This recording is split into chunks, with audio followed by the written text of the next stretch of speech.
7h36, dans un instant aussi vos témoignages, bien sûr, au 0826 300 300. Avant ça, l'édito politique du vendredi, c'est Philippe Bilger ce matin. Bonjour Philippe.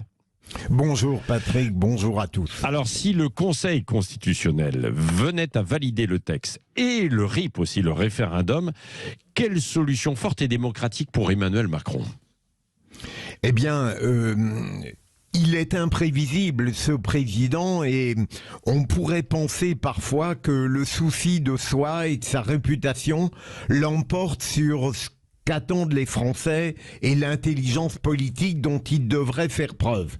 Il est évident, à mon avis, que si, par exemple, l'essentiel du projet était validé et que, au fond, le RIP était admis, eh bien, le président de la République pourrait ou bien tenter un remaniement, parce que la dissolution serait une mauvaise solution dans la mesure où, compte tenu de la configuration actuelle de la vie parlementaire, il est probable que le Rassemblement national augmenterait le nombre de ses députés. Un remaniement serait une bonne chose, mais il est assez lucide pour considérer que ça ne changerait pas radicalement l'esprit collectif en France, même si on peut mettre d'excellents ministres à la place de certains qui ont déçu.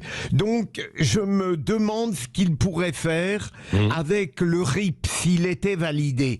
On suggère que un coup absolument génial pourrait être fait par le président, qui consisterait à anticiper en quelque sorte le référendum d'initiative partagée validé par le Conseil, en disant: vous voulez un référendum, eh bien je vais vous l'offrir, et enfin les Français ne seraient plus frustrés puisqu'ils pourraient donner leur avis sur une loi essentielle. Mais je n'y crois pas trop, et je pense plutôt à la solution, mais je peux totalement me tromper, à la solution qui serait minimale, celle d'un remaniement, mais peut-être pas tout de suite, puisque Jean-Pierre Raffarin, dans certains bruits de couloir, annonçait que tout ça ne changerait qu'au mois de septembre, après les sénatoriales. Oui, bon, bah écoutez, c'est vrai que vous n'êtes pas très bon en pronostic en général, mon cher Philippe Bilger.